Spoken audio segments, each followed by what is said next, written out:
Hi, it's time for a chime video, and this will be a short chime video because we've gone over a model like this not too long ago. So I was contacted about a week and a half ago by a local customer named Shane, and he said he had a vintage NuTone chime from around 1938, and he said it was a Series 2 chime, which is interesting because that is what I believe it is. We talked on the phone about some of the problem he was having with it. It's unusual to see a chime this old from around this area. Most of these that we see come from back east, closer to the hub of NuTone back in the day in Cincinnati, Ohio. And out here, you just don't see them that often. Most of the older NuTone chimes we see around here are from the 1950s and newer. So we talked on the phone a little bit about it. I told him some of the ins and outs of what they typically need and what we can do with them. And he had watched some of the videos on this YouTube channel about these type of chimes. And last week he came in and dropped it off. I'll have it here for a while to rebuild it and clean it up and make it work properly again. And this is not going to be a rebuild video because we already have another rebuild video about a chime base like this, and I'll try to put one of those flag things right here that pops up so you can find that video if you want to watch the long journey of what it takes to rebuild one of these. What I did want to point out is just a couple things that I saw right off the bat. This one is different than most other early NuTone chimes that I've seen because the chassis is painted black instead of sort of that hammered copper color that most of them come in. And instead of having the yellow and red decal applied to it, this one is stamped, manufactured, NuTone Chimes Incorporated, Cincinnati, Ohio, USA. And this is like a paint or an ink stamp. It's not embossed or stamped into the metal. That was something that they did apparently for a while. And I don't know if this is before or after the copper colored ones because it's a little hard to say. One of the things I see right off the bat that's wrong and not good is this strip here. This is essentially the volume control for the chime. This adjusts how hard the plungers strike the tubes, therefore how loud it is.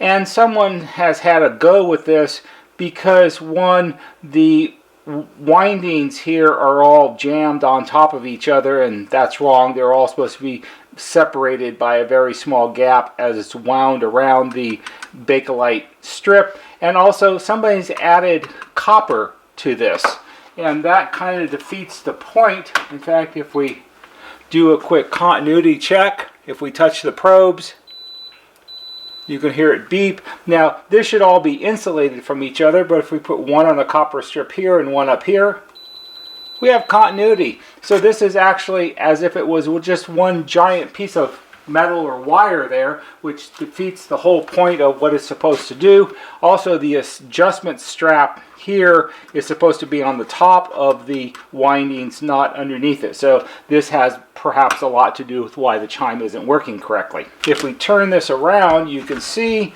it's the style with the open back, which the other video features also. Here we have the motor assembly, we have the light socket, all the wiring, the solenoids and plungers are down here. It is the type that has its own low voltage transformer built into it, and like in the other video, we'll be replacing all the crusty cloth covered wiring in this because that's unsafe. These two connections right here, this is connects up to 110 volts, and that powers the transformer, which then steps it down and powers the rest of the chime. One of the things I found particularly interesting was something right down here on the gear drive assembly of the motor. So if we turn it up this way, and let's see if I can zoom in on it, you can see what I saw. And I think you can see this. What we're zoomed in on is the gear drive housing. That's this round part right here of the motor assembly. And stamped in the case of the gear drive, it clearly says 739.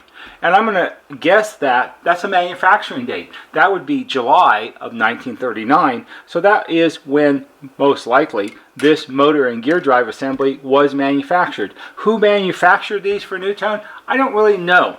Was it a precursor to the Telecron company that made all sorts of motors for clocks and door chimes later on? Could possibly be. It could be one of their early designs. but I don't really know that because I've never found one that actually has anybody's name on it. So I would guess that if this motor assembly was made in July of 1939, that this chime would have been manufactured somewhere in the end of 1939 or probably in the beginning of 1940, because I'm sure that when they manufactured these, they would make hundreds and hundreds of them at a time, and I'm sure NuTone would probably buy hundreds at a time, so they always had them on hand. So by the time you get it in line to be built and the whole thing is assembled and then it's shipped out to a dealer and it sits on the dealer's shelf for a while, especially all the way out here on the West Coast, which is a long way from Cincinnati, especially in 1939, I would imagine this was probably sold and installed sometime in 1940 or even maybe the beginning of 1941.